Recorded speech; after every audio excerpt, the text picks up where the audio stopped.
Welcome to Fair Game. I'm Kristine Leahy. My guest today played 13 years in the NFL. Now he's walking red carpets as a Hollywood film producer. Ephraim Salaam, it is good to see you. It's good to see you. We've already done, I think, 2 episodes, maybe 3, with the conversations that we've already had. I wish we could just have that be the show. We got a lot of digital content going on right now. We got a lot of bonus content. But we're gonna talk a little bit of business, but I'm sure we'll get back into that. Okay. So you're right now doing a lot of like producing, and Yes. you're more in that world than football. And I think that maybe your start of this was your Super Bowl commercial with Chester Pitts, right? The greatest Super Bowl commercial ever made. It's I just cool. want to go out on record and say this is the greatest Super Bowl commercial ever made against any year. And it's a true story. Chester was a great friend of mine. Went to college. He was a regular student. Big nerd. Big bifocal glasses. Everything depicted in that actual commercial was really how it went down. Like, he was just a student who went to like a math and science high school. And the fact that we got to actually play right next to each other years later, I played left tackle, he played left guard. That's that Hollywood stuff.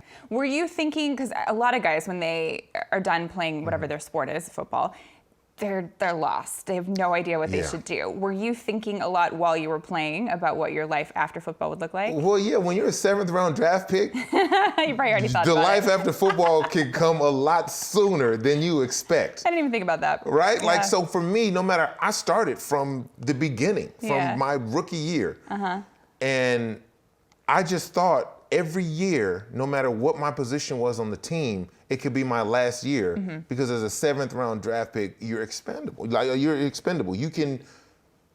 They can draft somebody in the 1st round and try to replace you, which they tried many a times, but it didn't work out, except the last time.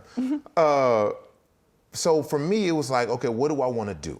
And what type of doors and opportunities can football open for me? And that was in entertainment.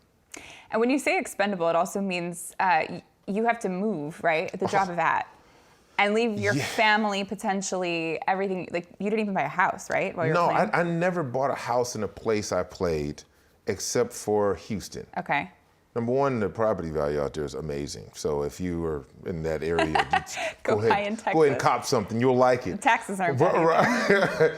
Right. But for me, it was like, look, I don't know what next year's going to bring, so I'm just going to rent a condo or a townhouse or something like that. Because I played on 5 teams in 13 years. Imagine being married, having kids, playing on that, just traveling the country. Right, Yeah. dragging your wife and kids around on this journey to fulfill my dreams and my destiny, the stress that will put on a relationship. A lot of people don't look at it like that. They're like, look, you're making millions of dollars. She should be happy, the kids should be happy, you can buy whatever you want. But buying stuff, that's not what a family, that has nothing to do with having a family or a foundation, a solid foundation to build a family and a relationship on. Yeah, that Gucci bag is a quick fix, but... Right, like, hey, I got you some red bottoms, right? That's all fine and dandy, but the fact that we have to take our kids out of this school for the 3rd time and move them to a whole nother state and put them in this school, like, that dynamic is really difficult. It puts a lot of pressure on professional athletes and their in marriages. It really does. So, I mean, I always say this, like, if a guy comes to me and is asking this question, I'm like, don't even think about really a serious relationship until you're done playing, for very many reasons. Did you kind of feel the same way? Like, I'm not going to be in a committed relationship till I'm done? For me, I met my wife 6 years into my career. When I met her, I knew I never met anybody like her before. So I was like, and I had met a lot of people. I don't want to, I mean, it's not surprising. Just my personality and my sense of humor. You can put me in a room. And let's be real. Right. Professional athlete. I've seen it. You go into the hotel and there's just women. They're there. Lined up. They're there. Yeah. Thank God this was in the era before social media.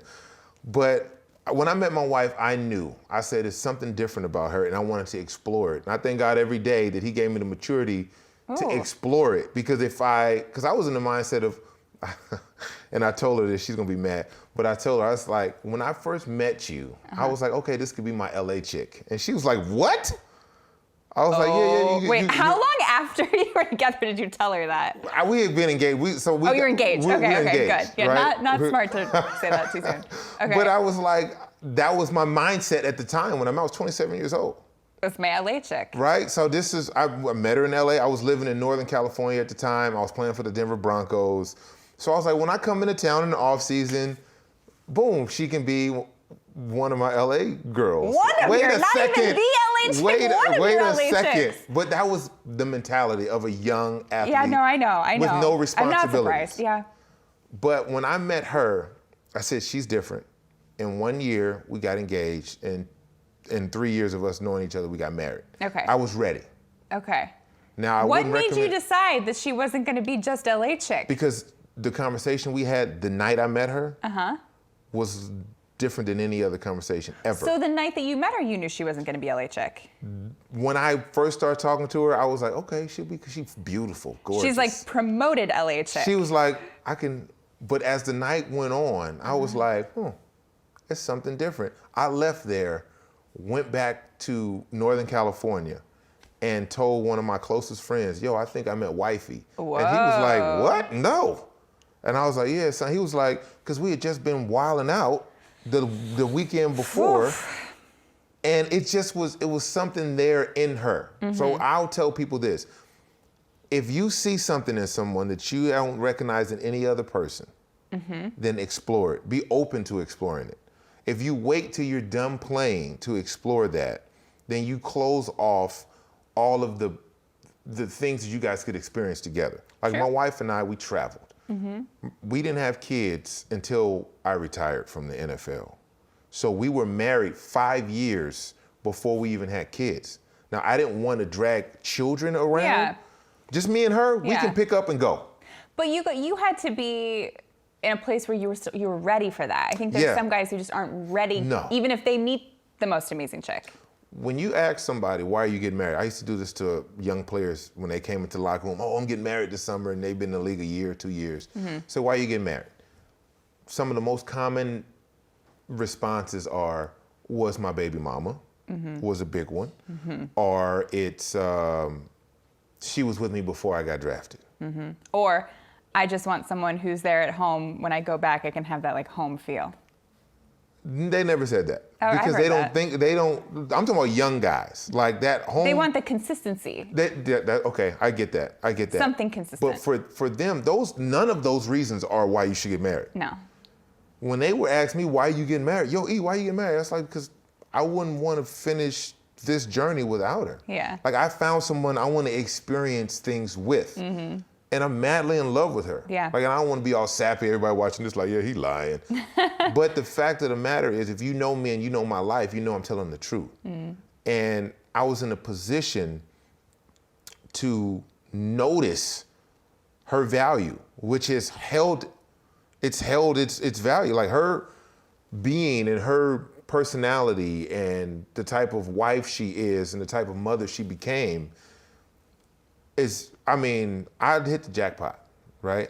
So for young players, I'm saying, look, don't get married out of obligation in terms of she was with me before the money, it's my baby mama, she deserved, no, it can't be like that, because eventually you'll stop playing and the dynamic as you guys go through this journey will change.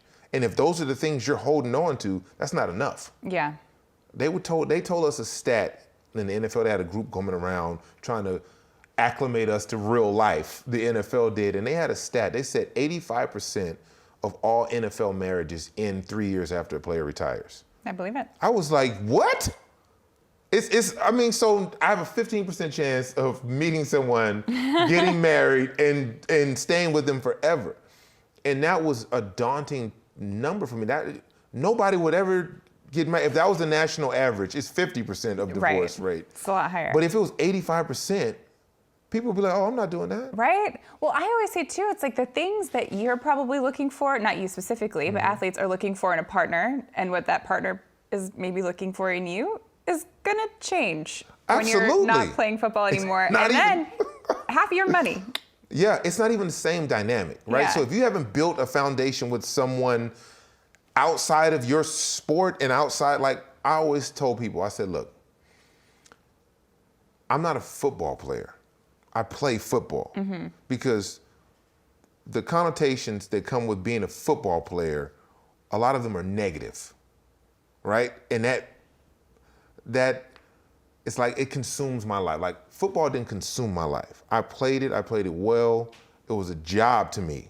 I knew the job wasn't gonna last forever, so why would I live my life like it was gonna last forever? Check out our YouTube channel, Fair Game on FS1 to catch all the best highlights of our show. And don't forget to hit the subscribe button so you never miss an episode.